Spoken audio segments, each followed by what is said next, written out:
Yeah, episode 6. It's Oh my fucking God.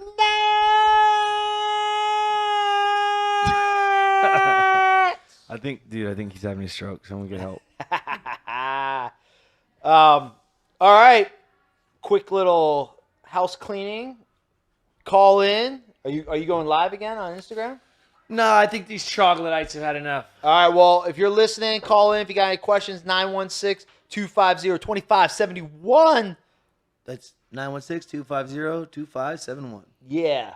And you want to jump in on the conversation? Yeah, You got yeah, some I think opinions so. in yourself? I want to hear what you think. I think we should probably recap in case Recap what?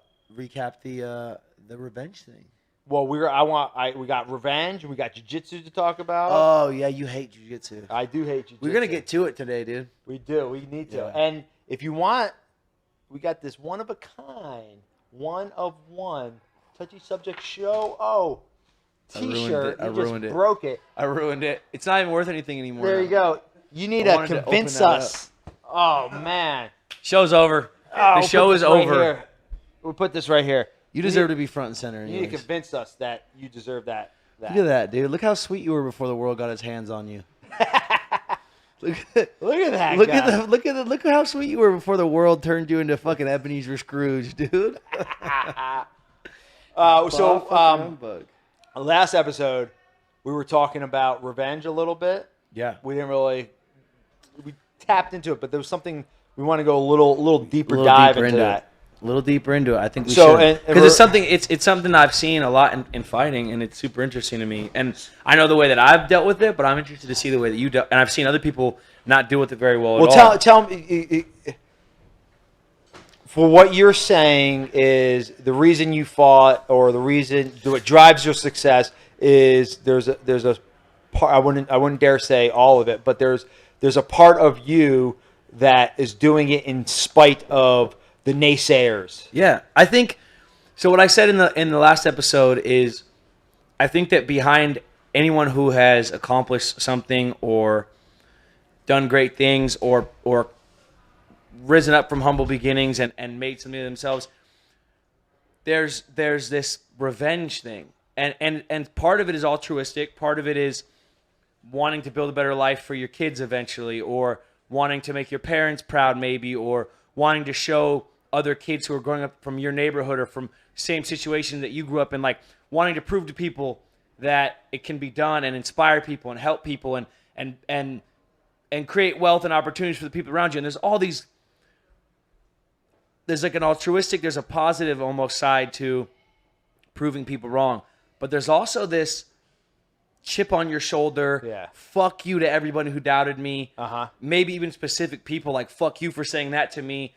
It, like, my 8th grade history teacher was such a miserable cunt, and I hope that she lived to see me be in the UFC and make more money than her. Yeah, and bitch. like, yeah, she was such a cunt. She was a miserable, evil cunt.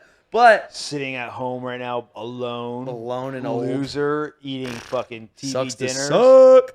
No, Yeah. but I mean, obviously, I don't wish bad things on her, but there's that side of. I hope she has diarrhea each day. I thought you were gonna say diabetes. I was like, fuck, I don't want that. No, just a light. Just she sharts herself every couple days. Just like she has to wear like the adult diapers. Yeah. Yeah. But no, there's that thing. There's that thing that drives people, and I feel like obviously too much of it's a bad thing, but there's that chip on your shoulder where you want to prove people wrong. You probably had some experience where when you started out chasing the dream, where people shit on you and told you to get a real fucking job or not to drop out of school or you weren't good enough. And I feel like that keeps you up. Like, that keeps you up at night, but it also pushes you. That chip on your shoulder can push you. And so I guess it's a 2 or 3 parted thing. Do you agree that almost all successful people have that chip on their shoulder from one situation or another? Do you think that I guess it's 2-parted. Do you think that all successful people have it?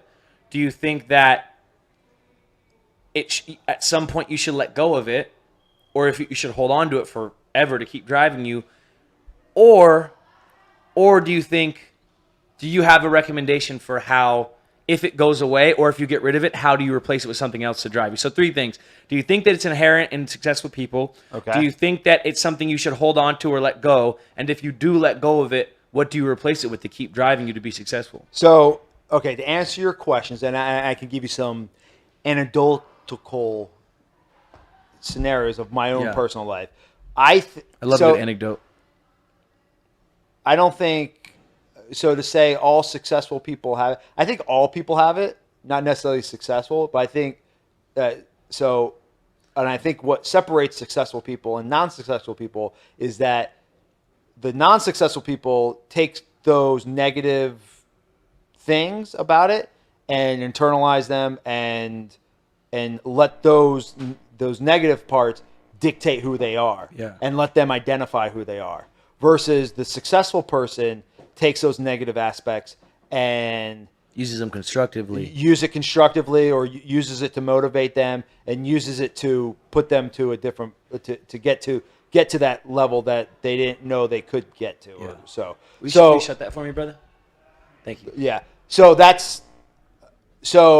I think it's just kind of something inherent in nature, is that everybody has their I guess Everybody wants to prove something. everybody has their cross to bear. Everyone wants you to know? prove their worth, I feel like. And I think that's probably some type of an inherent nature of humans' Yeah. biological evolution, where they felt or felt injustice at one point in their life, and they've needed to overcome that, and they've needed to kind of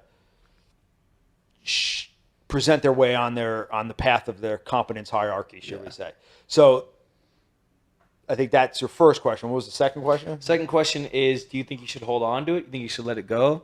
Like for you personally, do you Okay. think it's something that, like, and I guess everybody's going to be different, but do you, if you had to put money on it, would you think that it would be more constructive to let that keep driving you from being, because obviously when you're a young person, that's probably the driving force, but as you get older, you see more things, you become more empathetic to other people's situations. Me, not you, Sure. and everyone still, but.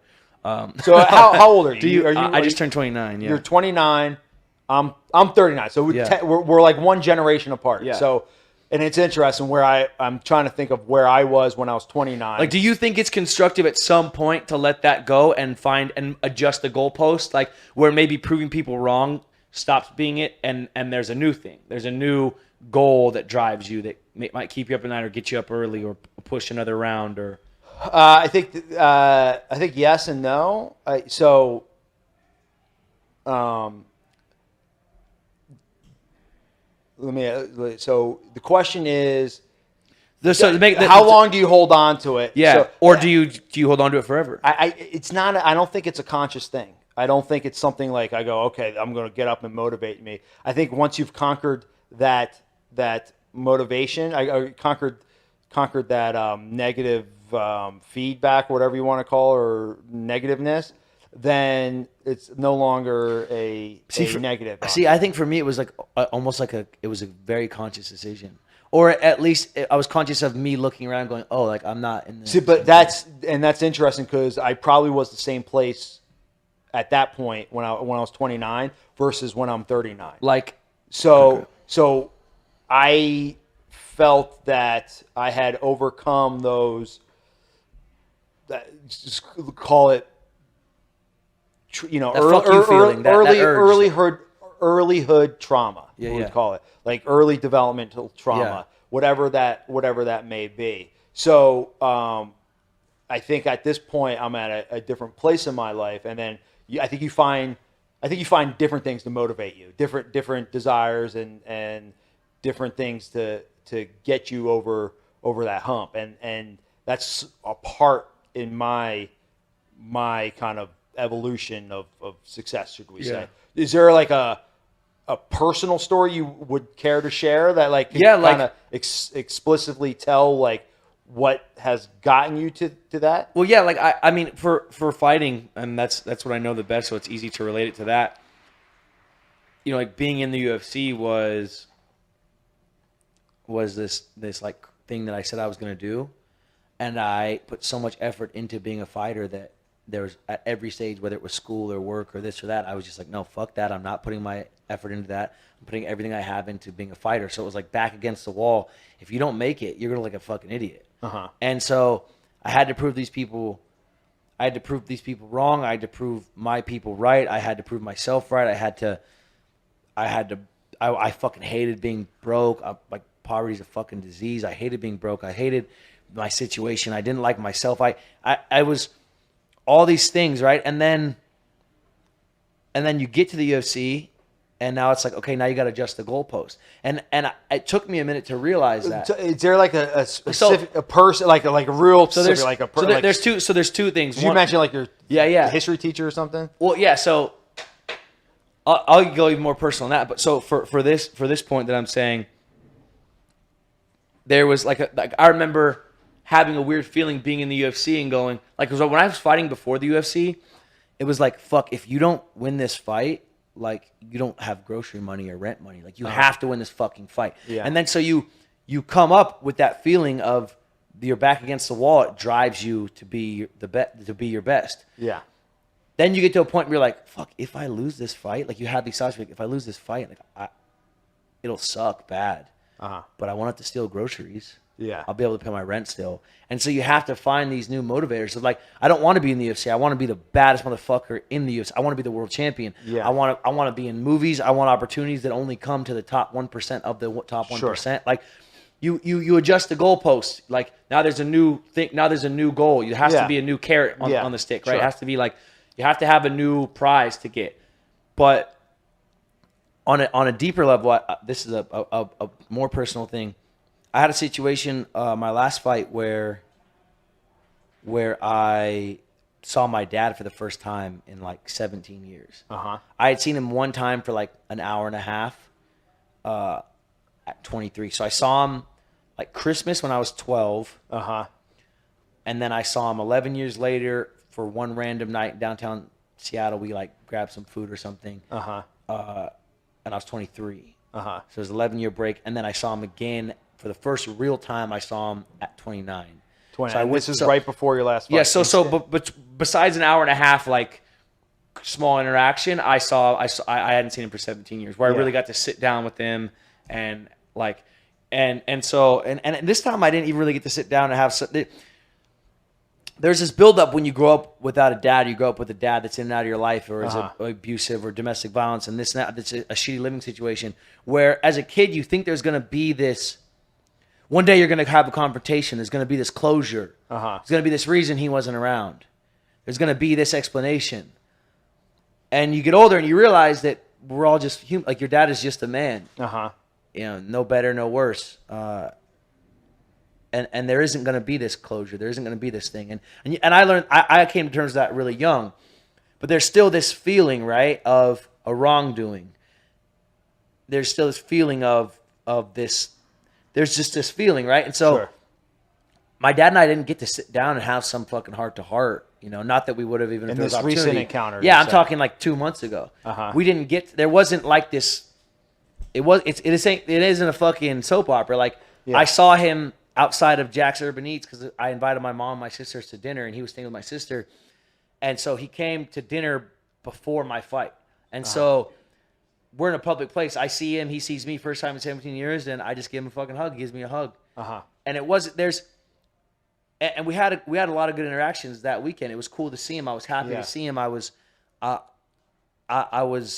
know, it's my dad, you know. And it was a weird, interesting feeling to have that where it was just like we haven't seen each other in 17 years, but we're just gonna grab some food, and then you're coming to the fight tomorrow, and we'll.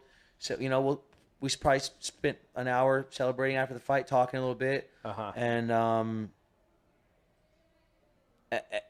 so the point of my story is you get to a point, I had a point with myself where like you can keep holding on to that grudge. And to some degree, I always will. So the lack of your father's relationship is part of that I think there's a driving factor as a young man for sure, like not having a dad around or having a dad that was around and beat the fuck out of your mom in front of you or like this or whatever, you know, like you can take that. A lot of people can relate to that situation in some form, but like that was a huge driving force. Then you get to be an adult and you realize like I knew that something had switched in me. Maybe I wasn't conscious of the switch, but I was conscious that something had switched after the fact because I had a thought about driving to the restaurant, knowing I'm going to see my dad. I had this thought that I'm going to fight tomorrow, and every fight's that's the biggest fight of my life. Like I'm fighting with my teammate. I'm fighting with my teammate Josh Emmett, who's a good friend of mine. I'm fighting with Uriah Faber, who's almost a father figure in a weird way, you know, like in front of Sacramento, in front of these people, and like in front of my hometown, in front of my fucking people. Like I've been waiting for this opportunity at the New Golden Ones, all this shit. And like the reason I'm here, a huge reason I'm here, is because I was so fucking angry, and thankfully I used that anger constructively. But I had this thought, like for better or worse, like that anger is from him. Like it's a gift. It's a gift that he gave me. Whether he knew he was doing it or whether I realized it, it's a shitty way to grow up. Our relationship is not a typical father-son. It won't ever be. And the anger comes from the relationship is not. You're angry because it's not the relationship that you would like. I don't even know if that's it. I think the anger just comes from being in that violent upbringing, and it's maybe that's part of it, but the anger just comes from the situation, growing up in that situation. But you can sort of you see more and more and more and more of the bigger picture as you get older, and you realize, like, you ever heard that song, that Johnny Cash song, A Boy Named Sue? Yes. And he finally has the fight with his dad, and his dad's like, "Look, man, I wasn't gonna be around, so I gave you the name. And look how you turned out." Yeah. And it's like, look, maybe it was a shitty gift to give. Maybe if it's weird to even think about it. Like this isn't true because I can't picture myself being anything but a fighter. I can't picture myself being anything but a fighter. Yeah. But like, you know, maybe my dad's around and my mom and dad are fucking Leave It to Beaver, and I end up being a fucking accountant, and I'm not where I'm at. I love fighting. I can't picture doing anything but fighting. So in a way, I don't owe him anything, but in a way, it's like you owe him that. Like, he gave you this gift, whether he knew he was doing it, whether he meant to or not. Like, the anger is a gift, and it's from him. And to even shift in me, because if you'd asked me at 21, I'd be like, "Fuck that guy. I don't owe him anything. He's never done anything for me. This isn't about him. It's about me." Yeah.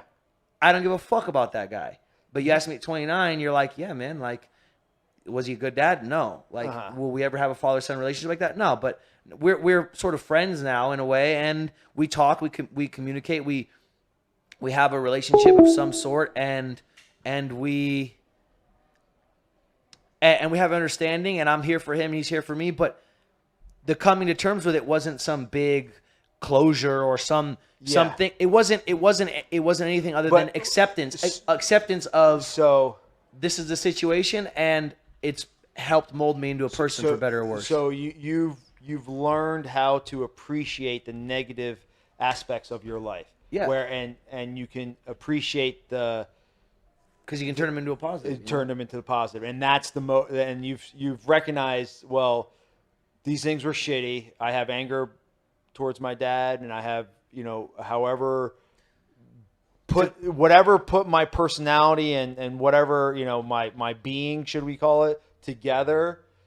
The negative part is that's still part of it, and I appreciate that. Yeah, use it as fuel. Yeah, which is what I was doing, because even hearing you say it back is like, it wasn't even that I was angry at my dad. Like, I wasn't consciously walking around. I wasn't angry at my dad. I was fucking angry at everybody. I was angry at everything. I was just angry. Like, it wasn't like, oh, what are you angry about? It's like, no, I'm just angry. Yeah. And it got do you realize now the anger was more towards your dad than anything? I think that was a factor. I also think, I was angry at my dad. I was angry at my mom. I was angry at my teachers. I was angry at my friends. I was angry at even people I loved. I was angry that they didn't live up to some expectation I had, or they didn't follow through on something they said they were going to do. Yeah. I was angry at myself. A huge part was being angry at myself. And then I even got to a point where, and I'd say I'm still there now, but it's like, it's constructive. It's fuel. Like, it was always constructive, but there was also part of it that was destructive as well. And now I feel like I have a handle on it, where I still wake up angry, excited to go get in a fight at practice in the morning. But I recognize that about myself, and I have it. It's like like they say that the mind is a great servant and a terrible master. I feel that way about the anger. It's like it's great fuel, like you dump it on the fire, it's rocket fuel. Sure, but yeah. you can't let it drive. You can't let Yeah. it fucking take the steering Yeah. wheel, you know? And I feel like that was something that I got better at as I got older. And also, I got better at it before I was conscious of actually doing it, which I'm thankful for. I got a handle on it. But Yeah. now that I'm conscious of it and I see, you know, me at 39, me at 49, me at 59 will probably look at me now and think that I don't have anything figured out. But at 29, I have shit way more figured out than I do at 19. Yeah. You know, No, you see more of the picture. 100%. Yeah, I agree with that. Yeah, thanks for sharing that, Fili. That's I can see it's kind of emotional for you. Yeah, too. no, it's even just talking I mean, about it's a weird thing to talk about, but fuck it, touchy subjects, right? Yeah, Like, there you we're go. on it, we're on it. Yeah, so I mean that's,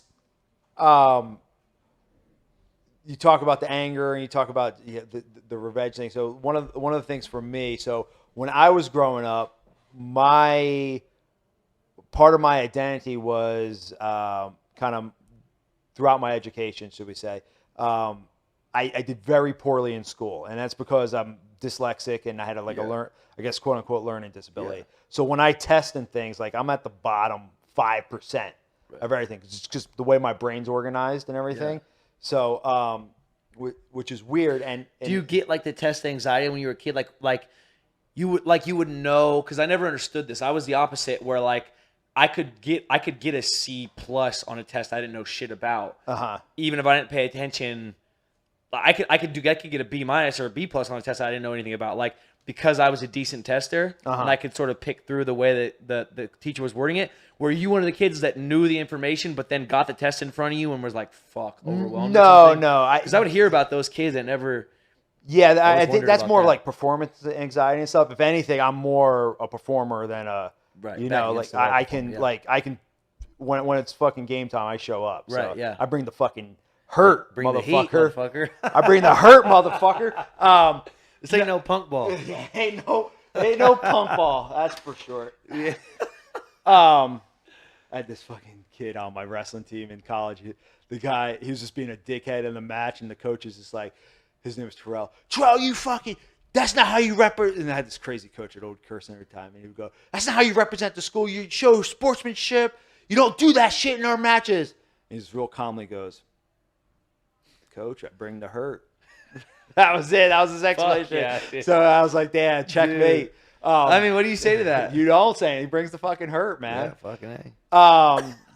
So I was always like in like remedial classes. So when you would go, and I don't know if it's changed or anything, but so when I was growing up, you would be in a normal class. You would go and, you know, say you're whatever it is, and then you go to the retard class.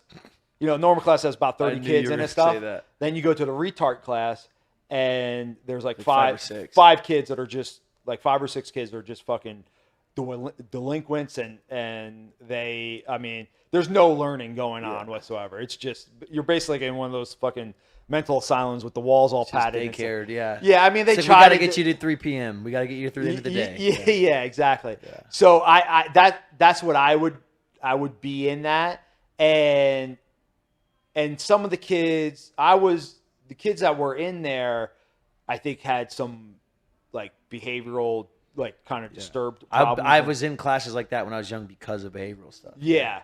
I know I was in there purely because like I couldn't learn, and instead of having me in the class slowing everybody else down, they just throw me into that class just to whatever it is. So but it's like something I never wanted to be, and I was like kind of envious of that. So you never had something you wanted to be, meaning like you wanted to be the smart. I wanted to be in the smart classes. Yeah. You know, I wanted to be, you know, have friends and stuff in there. I mean, I had friends and stuff, but that was like my identity. Like I was the fucking dumb. You're the kid that had to get up halfway through class and go to yeah, exactly. And so that was like a I guess a major thing that I had to overcome. And you know, this is all me talking in retrospect and me like processing it and having self-actualization and therapy and all that, you know, those things. So I go, but then I found wrestling, and then that was kind of I like latched onto wrestling because I had success in it at an early age. Or something you could be fucking good at. It was a So I was able to make that my identity at a very young age. So I started wrestling when I was 8 years old, and then my first season didn't really do a second season. I like took second in the state, and like I was having success at it's still just minor stuff, but no, but it's when you're a kid, especially being good at something, and it's a form of intelligence. It's like when your wrestling coach fucking shows you a double leg and then you hit a double leg. It's like, oh, he gets it. Yeah, you can like figure that out. the feeling of someone going, oh, good job, you get it. Yeah, like that's you fucking crave that as a kid, and any kid, but I can imagine, especially your situation. So I mean, like in my life, like, when you're a fucking kid, how can you judge your success? You got school, and then maybe some type of extracurricular activity. I mean, that's it. There's no other. You're not in a relationship. You're not in business. You're not. You don't have any type of. You don't have a fucking podcast to do. Right. So there's no like real thing that you could kind of latch your confidence on, other than school, and that was a complete fucking failure. Right. And then the thank God, someone put me into wrestling, and my attributes and personality was able to flourish. Yeah. So growing up with that personality, that I guess stigma I had, that I had projected onto myself, wrestling was able to kind of drag me through that. Yeah. And so while in high school, so I have a specific story how how that motivation kind of all came to a crescendo, should we say? I don't even know if I'm using the word right, but I had a high school guidance counselor. Yeah. And I mean, she's a fucking employee of the school. You could give a fuck less about it. Obviously, she, I would come into there, and I'm like, this is like a senior, and then at some points I just like you would be in class, and like you'll get a notice, say, hey, you need to go down to your counselor and talk, and I was just fucking, I wouldn't even show up because I didn't even feel like talking to this lady. Yeah. Just because I could just smell the incompetence on her, I guess, at that time, and I could just see like this lady has not my interest in hand. She's just emotionally clocked out. She doesn't know who I am. I don't know why she's trying to give me advice and counsel me on things. So what's the point of even going to that? So, and this lady, so I eventually go down to talk to her, and then this is the time we're kind of getting into college. And at this time in my life, I don't know, I placed in the state, I'm fucking getting recruited by schools, things like that. And there's one goal in my life. There's nothing else other than wrestling. So, and so I tell her I want to wrestle in college. That's all I really care about. And I say, I need to take the SATs. I need to do this. And she tells me that there's no way I could get into college. I should just go to a trade school instead. And that's the advice she gave me. So, that just kind of that stigma and that particular lady, like, kind of really stuck with me throughout my post-high school education period. So it motivated you? Very much so. So I ended up getting going to college. There was nothing. Wrestling in college. Wrestling in college. That was, wrestling, and it was. Yeah, no, I'm saying, it's fucking Division I. Like that was like my goal was, the way I looked at it. I'm going to wrestle in college, and I'm going to wrestle Division I. What's my path going to do that? How can I accomplish that goal? And that was the only aspect of it. There was no. I didn't even think about what I was going to college for. It was just to wrestle. Just to wrestle. So, so having this identity going through it, once I've kind of accomplished I got to, Division I level, but then, my education starts to bubble up and everything. And I really start to kind of learn how my thinking works and how my learning works and how, I how that comes about, and that just kind of that stigma that I grew up with really kind of propelled me into really like kind of attacking my education with it. I got really good grades and with my bachelor's degree, ended up getting a master's degree and all that stuff. So that was, and the whole time you're just like, fuck you, guidance counselor. yeah, exactly. I mean, that was one of the, if I'm, as I look back now, the advice that she gave me wasn't even that bad of advice, to be honest with you. Like, and I realized kind of where she's at and everything, but it was definitely like, I looked at her my whole life as like this, she's a fucking piece of shit. Yeah. She's terrible if I was in her position. But I mean, you have fucking. You get different perspective. What's that? As you get older, you get different perspective. Yeah, I definitely get different perspective. But it's funny that you're talking. It's weird because there's so many parallels. I felt so stupid going through high school because my grades I got dog shit grades. Yeah. And my friends who were also delinquents like me, they got good grades. Like my friends were little scumbags the way I was, but my two best friends got good grades. And I'm like, I mean, they're smart, but I'm smart too. We're all like, I didn't feel stupid. Yeah. Let me rephrase that. I didn't think I was stupid, but I felt stupid because, I mean, I had a 2.1 just so I could wrestle. Oh, I had man. a 2.1 so I could wrestle, and then the rest of the year I had like a 1.9. Damn. Like I was like a C. You just got it to right to that point. I was just a fucking terrible student. I hated working in groups. My time management was dog shit. Most of the work felt like busy work. I just couldn't give a fuck about it. And it was, as a kid, I was like, I don't give a fuck about any of this. Yeah. And then you get your progress reports, or you get your fucking report cards. Yeah. And I got a fucking 1.8, 1.9. Everyone else has a fucking 3.1, and you're just like, here's an actual number that says that you fucking suck. Damn. And like, I used to get pulled out of class to get drug tested.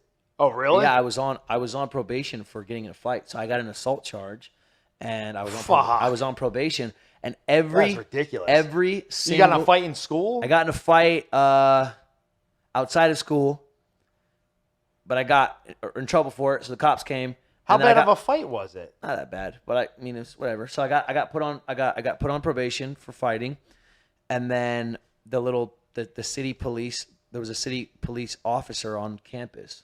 How old were you? 16. Oh, okay. 16. 17 maybe. What kind of pussy ass cop is gonna fucking arrest some 16-year-old for dating? Was I there don't like know. weapons involved or anything? No, it was a fight. It was a fist Just a fist fight? Yeah, it's just a fight. But I got, actually I don't think I even got arrested. I think they ended up like giving me a citation, but I didn't get arrested, but I got like detained and cited, and then I didn't go to juvie for that, but I was on probation. I was on formal probation. Yeah. And there was a campus cop, like there usually is, and she pulled me out of my 4-period history class every single Thursday. Every single fucking Thursday for 6 months, she pulled me out of class. I had to get up out of class. I went through the speaker. I had to get up out of class, walk out the fucking door while everybody looked at me like, oh, this kid's fucking going to. So it almost became a thing. And I told her, I was like, look, I got in trouble for fighting. I don't smoke weed. Everyone at this house, we're from Northern California. Everyone smokes weed. Yeah. Everyone smokes weed. I'm like, I genuinely don't smoke weed. Like, I don't smoke weed. Like, I get that everyone smokes weed. I like weed. Weed's cool. I've smoked weed before, but I don't smoke weed. Like, I told her, you're wasting your time and my time. I'm never going to piss dirty. Like, I told this to her. She was actually a pretty cool, I mean, as far as cops go, she was pretty cool. And I was like, look, you're wasting your fucking time. I will never piss dirty. She pulled me out of class every single week What to a piss fucking test me. colossal waste of time is that? Every single week. And after a certain amount, you get up to get piss tested. Everyone's like, oh, you're fucking, everyone's looking at you like this fucking degenerate dude who fucking gets arrested and is on probation and fucking smokes weed and ain't going anywhere. And you got to walk to the office, and all the office fucking twats are looking at me. All the fucking 70-year-old ladies named Karen are looking at you while they're typing away like you're the scum of the earth. And it gets to a point where like, all right, fuck you. Like, all right, cool. Like, you think I was bad before? Yeah, like, all right, you want to pull me to the office? Exactly. All right, I'm going to give you a fucking reason. But you carry that with you. It's weird that shit that like looking back now, it's like, who cares? You took a piss every Thursday, whatever. Like, who cares? Yeah. But when you're a kid, it gets to a point where you're like, you internalize that shit. You hold on to it. You're like, all right, everyone's looking at me like this fucking guy who gets shitty grades and smokes weed, gets in fights, and fucking runs away from home. And like, all right, you motherfuckers want to see? And it's just weird to hear that just because it's not that, it can be another thing. It can be about intelligence. And I felt dumb. Yeah. I felt like I knew that I wasn't dumb, but I felt dumb because people look at you dumb. They look at you like the kid who smokes weed and gets in fights and gets bad grades. And so eventually you start leaning in the curve. You're like, fuck you. I care even less about this assignment. I care even less about socking this dude that in front becomes of, your identity. The defiance. You start becomes your identifying identity. of like, all right, cool. You want to see me sock a kid? I'll fucking sock this kid for no reason. Like, or I'll fucking, I won't show up for half this school year. You know, That's like, an interesting. It's an interesting. But it's weird. thing. It's weird because it doesn't necessarily. I think anybody could probably relate to that. Like, it doesn't have to be that you were the kid who got in fights, or I think you could even go the other way. I think there's probably kids who get good grades and actively participate, and they get looked at as like the kid. They get like I think every kid to some degree has some amount of insecurity. For sure. I was outspoken. I was loud. I had a lot of friends. I did this, whatever, but I felt dumb. And there's probably a kid who felt like shit about something else, even though he got good. Even though he was the polar opposite of me, he probably couldn't fucking talk to a girl to save his life, and he hated it. Now, and then that spiraled into him talking to less girls and having less friends because he felt even more awkward because then he overthought it. And it's interesting to me how we let those things. And that's like kind of we go back, and we're going to wrap it up here, but it's kind of we go back to what kind of said. You asked like, what was your first question of? Do you think that all successful people have a chip on their shoulder? And I think you do. And that's part of the hero's journey, should we say.